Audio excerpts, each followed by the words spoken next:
Sir ನಮಸ್ಕಾರ. ಎಲ್ಲರಿಗೂ ನಮಸ್ಕಾರ.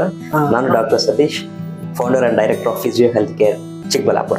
ಇತ್ತೀಚೆಗೆ ನಾನು ನೋಡಿದೆ, ನರೇಂದ್ರ ಮೋದಿಯಿಂದ ಹಿಡಿದು ದೊಡ್ಡ ದೊಡ್ಡ ಆಕ್ಟರ್ ಎಲ್ಲ ಮಾತಾಡ್ತಾರೆ ಈ ಫಿಸಿಯೋಥೆರಪಿ ಬಗ್ಗೆ. Physiotherapy. Physical therapy. Physio is very important for us. I started my physiotherapy. कोई चोट हो, दर्द हो, चाहे युवा हो या बुजुर्ग हो, खिलाड़ी हो या फिटनेस के मुरीद हो, फिजियोथेरेपिस्ट हर परिस्थिति, हर उम्र के लोगों के सहयोगी बनकर उनकी तकलीफ दूर करते हैं. ಹೌದು, ಫಿಸಿಯೋಥೆರಪಿ ಅಂದ್ರೆ ಏನ್ ಸರ್?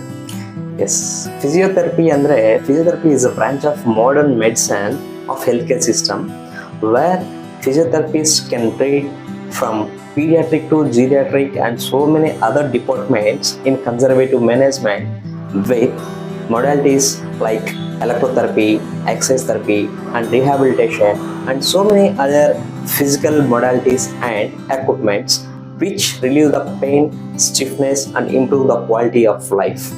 ಮತ್ತೆ ಆರ್ಥೋಪೆಡಿಕ್ ಸರ್ಜರಿ ಕಂಡೀಷನ್ಸ್ ಅಲ್ಲಿ ಒಬ್ಬ ಪೇಷಂಟ್ಗೆ ಈ ಫಿಸಿಯೋಥೆರಪಿ ಅನ್ನೋದು ಯಾವ ರೀತಿ ಹೆಲ್ಪ್ ಆಗುತ್ತೆ? ಆರ್ಥೋಪೆಡಿಕ್ ಸರ್ಜಿಕಲ್ ಕಂಡೀಷನ್ಸ್ ಅಲ್ಲಿ ಫಿಸಿಯೋಥೆರಪಿ ಅನ್ನೋದು pre operative and post operative ಅಂತ ಹೇಳ್ತೀವಿ. ಲೈಕ್ ಸರ್ಜರಿ ಮಾಡೋಕೆ ಮುಂಚೆ ಅಂಡ್ ಆದ್ಮೇಲೆನೂ ಫಿಸಿಯೋಥೆರಪಿ ಅನ್ನೋದು ತುಂಬಾ ಹೆಲ್ಪ್ ಆಗುತ್ತೆ. ಸರ್ಜರಿ ಮಾಡೋಕೆ ಮುಂಚೆ ಮಲ್ಸ್ ಎಲ್ಲ ಸ್ಟ್ರೆಂತ್ ಮಾಡೋಕ್ಕೆ ಅಂಡ್ ರಿಕವರಿ ಈಸಿ ಆಗೋಕ್ಕೆ ಹೆಲ್ಪ್ ಆಗುತ್ತೆ. ಅಂಡ್ ಸರ್ಜರಿ ಆದ್ಮೇಲೆನೂ ರಿಕವರಿ ರೇಟ್ ಅನ್ನೋದು ತುಂಬಾ ಈಸಿ ಆಗುತ್ತೆ ಫಿಸಿಯೋಥೆರಪಿಯಿಂದ. ಅಂಡ್ ಬ್ಯಾಲೆನ್ಸ್, ಸ್ಟ್ರೆಂತ್, ಕೋಆರ್ಡಿನೇಷನ್ ಎಲ್ಲ ಫಿಸಿಯೋಥೆರಪಿಯಿಂದ ಹೆಲ್ಪ್ ಆಗುತ್ತೆ.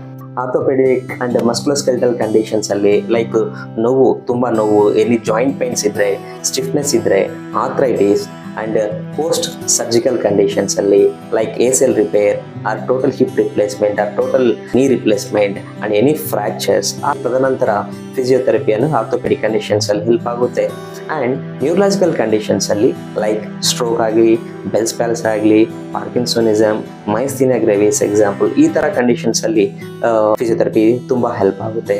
ಅಂಡ್ ಪೀಡಿಯಾಟ್ರಿಕ್ ಕಂಡೀಷನ್ಸ್ ಅಲ್ಲಿ like cerebral palsy, delayed milestones, difficulty of walking and difficulty of doing their activities, ಈ ತರ ಕಂಡೀಷನ್ಸ್ ಅಲ್ಲೇನು ತುಂಬಾ ಫಿಸಿಯೋಥೆರಪಿ ಅನ್ನೋದು ಹೆಲ್ಪ್ ಆಗುತ್ತೆ.